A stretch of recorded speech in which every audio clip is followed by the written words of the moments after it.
Hey, it's JC1424 once again with NASCAR 07. And in this episode of our season as Hendrick Motorsports, we're going to be completing race 23 of 36, which is the GFS Marketplace 400 at Michigan International Speedway. This is basically the fastest track in the entire game, and a lot of EA Sports NASCAR games. We're always reaching like 210 miles an hour at some point. But this sponsorship for the race is kind of foreign to me because they don't have this in the South, like Louisiana where I am. So I've never actually seen a store like that, but apparently a lot of people out in the Midwest say they've heard of this place.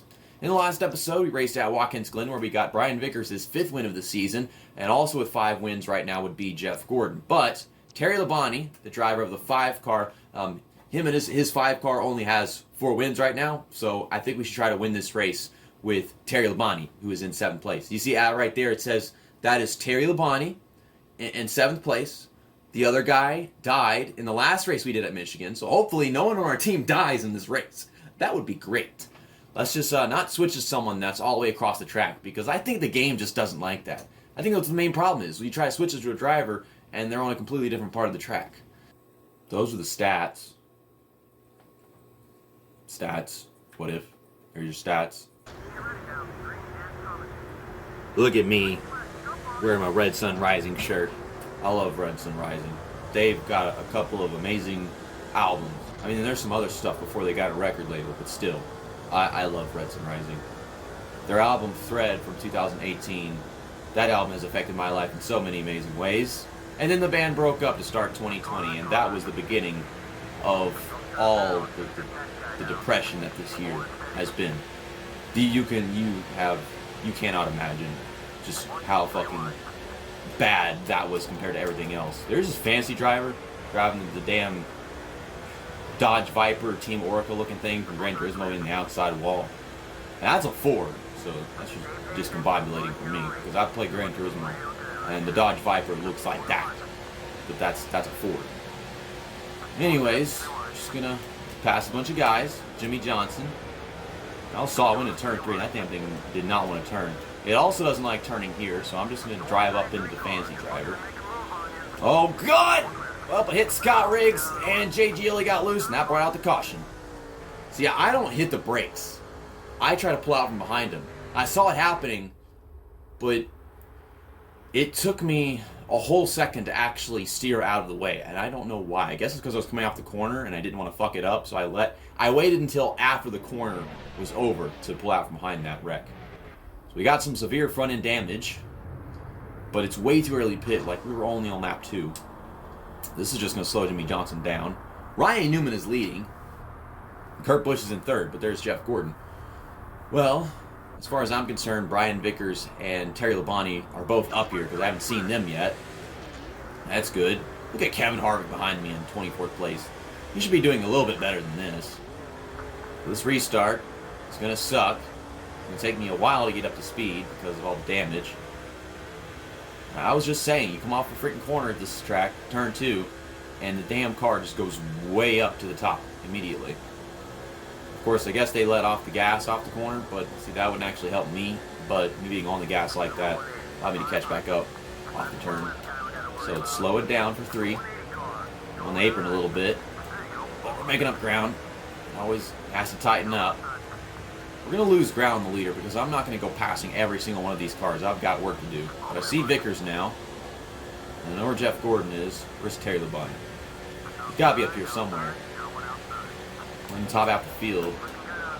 And these cars are all grouped together. They're all getting side by side and passing each other. So I have to hit Robbie Gordon. That's not a choice. That is inevitable. You have to hit the guy. If you want to keep making progress, you've got to hit the car on the outside of you off turn 2. You don't get a choice. I don't know a way to put it. Come on, turn.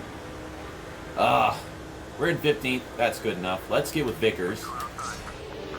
And to make up some ground. Jeff Gordon's gone to the outside, so he's definitely losing a bunch of spots. But Terry Labonte, I think we can get with Brian Vickers and push him forward a little bit, as long as he stays down to the bottom. This car is going to be way worse, so I've got to drive a lot slower. And also, because of how bad the angle was going in, it's going to make it easier to come off the corner. Just do what you gotta do, JC. We'll speed past Martin Truex Jr., who is running in the top 10. To be honest, he usually does a little bit worse than that. slow it down. And what I wonder is, how come he had such an amazing paint scheme in 2005, and then 2006 comes around and it's just black? It's just a plain black car. It's not even that intimidating. I mean, if you ask me, it's not. It's like black with like a red and yellow line at the bottom. Like that's way worse than the red and camo paint scheme from 2005. Okay, we're working the bottom. Ryan Newman's lost the lead, so that is great. And I have to hit my teammate Jeff Gordon this time, which is infuriating. But Terry Labonte's at the bottom. He's going to take the lead from Greg Biffle. Do this for me. He's doing it. Is he doing it? No, he's not underneath him just yet, but he's getting there. And this car is very, very bad. Oh my gosh, this car is very bad. Like, I can't turn at all. I'm coming off turn 2. That just makes that even worse. He's got the push, and he keeps checking up. He's not actually trying to make the pass happen. I don't know what's stopping him. Go. Okay, you're there. You got it. Keep on going. I think I'm going to hit Dale Earnhardt Jr. right here. Boop. Okay, he didn't seem to mind that too much. It was only like -5 on the right side of the screen. Trying to make this work. Pull out behind you guys. Just dive into 3 like a moron. Come on. So even though I slam the brakes so I can lose a bunch of speed, so I can hold the bottom, that does not work. And Jeff Gordon is going down pit road. It is lap 7, so we're going to be halfway there in about a lap. Sometimes I like to pit before the halfway point, you know. I can't stop hitting Greg Biffle. It's like I'm stuck to him even though we're in a straightaway. I'm just trying to get past these guys, but like my car doesn't like turning at all. As long as you mess up turn 1 really badly, you can come off turn 2 decently with this car. But the thing is, it's difficult to mess up turn 1 with the other cars because they're so freaking good that you can almost overdrive it and compared to what this car can do, and it still makes it just fine. But this car, overdriving turn 1 kind of helps. There goes Terry Labonte down pit road, and I take the lead from Greg Biffle, and we're going to lead this lap with Brian Vickers. We were already up front with Brian Vickers, so we're going to take this pit stop, and hopefully he'll still be up front after the pit stop is taken. Greg Biffle speeds into pit road, but you know he's not going to be penalized for that. So we'll get 4 tires, there's no damage repair, and we'll get a full tank of fuel. I don't want to take 2 tires because then Greg Biffle. I'm not Greg Biffle. Brian Vickers is going to have a huge lead that he won't be able to lose, even if I switch to a different driver and try to catch him. Like, I'll be stuck with Brian Vickers leading the race. So hopefully we just come out right behind Terry Labonte and Jeff Gordon as well, because Jeff Gordon was up here. I'm guessing Jimmy Johnson is still in the middle of the field, but Jimmy Johnson is Jimmy Johnson, so I kind of expect him to, yeah, he's right there. He should be up front on his own. We'll clear Jimmy Johnson off pit road. And, you know, there's lots of traffic. They turn the mirror on so I can actually see what's going on behind me. There's Jeff Gordon. Things are looking good. And there's Terry Labonte right behind Jeff Gordon. Cool. I'm pulling out into the track. It's not getting these guys' ways. These guys' ways. Come on, be grammatical, JC. And yeah, the laps are counting down. They do that. It makes it very time sensitive. But all the drivers are right next to each other. So whenever I try swapping drivers, that should not be that much of a problem. See, in NASCAR 06, it's like I wasn't that concerned about switching drivers during pit stops, and I would always just, you know, you go down pit road, and I'll switch to somebody else so I can stay racing. But then I realized, like, it's like that's where it's mostly going to happen. Like, I try switching to a driver during pit stops, and then they're all the way across the track, so they wreck. I'm going to sit behind Terry Labonte, give him that big push, and Jimmy Johnson's actually in front of Ryan Newman, isn't he? Because I didn't see Ryan Newman coming off pit road at all. I saw, oh gosh, Dale. I saw Elliott Sadler, and I saw Kurt Busch. I don't know if I saw anybody else. Terry Labonte's trying to make this pass on Tony Stewart. Stewart's trying to block. That's kind of making this impossible. I could always push Terry Labonte into Tony Stewart. I haven't actually raced as Terry Labonte in this race, which is hilarious. Well, Tony Stewart's being a dickhead because that's what Tony Stewart is. So we're going to go ahead and switch to Terry Labonte and get the work done ourselves. I didn't want to do it in the turn because I can't handle turns whenever I'm just trying to swap cars. It don't work like that. This car is a little bit better than Brian Vickers, so I should have an easier time getting around these guys than Vickers did. Tony Stewart, you just love blocking Terry Labonte and Brian Vickers. Golly, he's blocking everybody. Of course, Greg Biffle is too. Greg Biffle's the leader. Everyone's blocking me. This is a pain in the ass. And a caution's out just before I can get into second place? What the hell was that? What was he trying to do? Oh, now he's in pit road. Okay, game. Okay. Freaking Tony Raines. He's trying to clear somebody. He's not clear at all. And then he morphs onto pit road. It said I was in third. Did y'all see that? It said Terry Labonte was in third. Now I'm in second. But I was trying to pass Greg Biffle, and it said I was in third. And I'm like, okay, so who's the leader? Was the leader like Tony Raines or something, and he just decided to never pit? And also, they got the EA Sports restart speed, making Greg Biffle just take off. That was weird. Because I swear, it said I was in third, Greg Biffle was in second, and then like the leader was somewhere else completely. Because I know Greg Biffle was for position. There's no way he just couldn't be. That was strange. I'll look back at the video footage and see if like Tony Raines is the leader, and he just ran out of gas and dove into the infield, and that's why that happened. Okay, so let's go back to Brian Vickers now and try to get him past Greg Biffle. Jeff Gordon, can you follow me, please? Maybe. Jeff Gordon's got a really great car, so I could lose this position to Jeff Gordon instead. Trying to get something done just before the last lap begins, and we can do some celebrating with Terry Labonte. Celebrating him getting his 5th win. No, you are not doing this. You are not doing this, Biffle. We have a 3-wide battle for the lead because Biffle got under. No, he didn't. He did not get underneath Terry Labonte. Come on, get the run off. Get the run off. Now we're going to make the switch.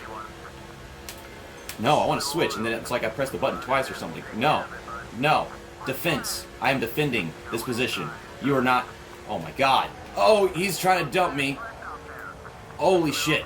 I can't win this race with Terry Labonte because Greg Biffle is all over our asses. Okay, we got the run, we got the drafts. Such a heavy slingshot. Would this fucking mirror stay on? Good God.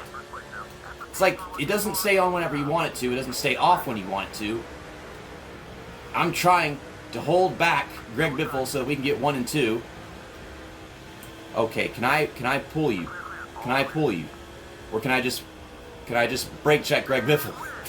I don't know what the fuck to do. And there's Jimmy Johnson and Jeff Gordon. We got them all in the top 5. I didn't realize that was happening. I didn't realize Jimmy Johnson was running that well. That was such a freaking chaotic mess the last few laps.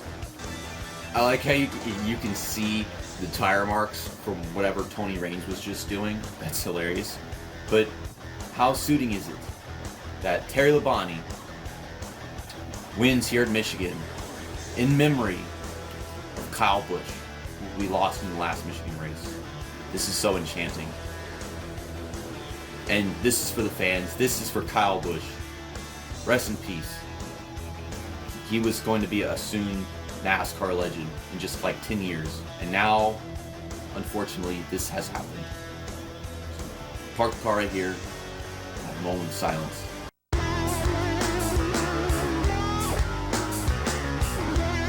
Even though the chase is going to begin in a couple races, it's still really good to see Jimmy Johnson 113 points ahead of Greg Biffle in second place. He actually just passed Ryan Newman, by the way, and Newman was in second for a long time. But then there's Brian Vickers, that's up to 4th now. Jeff Gordon is up to 5th, and Brian Vickers is where we want him to be, in 4th place. I want him to be in 4th place at the end of this entire season. That's the goal. We just have to get Jeff Gordon up to Greg Biffle, and Greg Biffle is 103 points ahead of Jeff Gordon. So that's doable considering what we've been doing lately. I hope we can just keep it up. And then there is Terry Labonte, still in 7th place, and he is tied for 6th with Kurt Busch. So technically, we can't say we just made a whole nother points shift. They went from 6th, 7th, 8th to 5th, 6th, 7th, and now it's 4th, 5th, and 6th. It's just they're not showing that. I don't know how on earth it considers Kurt Busch to be the guy that is in 6th, because Terry Labonte won that race. That was his 5th win of the season. Kurt Busch has no wins. That's some fucking bullshit right there. What is that? Why do I care? It's not the end of the season, but still, like, why does he get the position and not Terry Labonte? Well, next up is the Sharpie 500 at Bristol Motor Speedway, race 24 of 36. This is one of those really special races, and it always has been. Short track racing under the lights, always beating and banging. What are we going to have to do? Who do I want to win this race? I think I want to win this race with Jeff Gordon. Get him his 6th win of the season, because now we all got him with 5 except Jimmy Johnson. And Jeff Gordon, this is one of his special races in the night race at Bristol. See you next time. That's that, and episode over.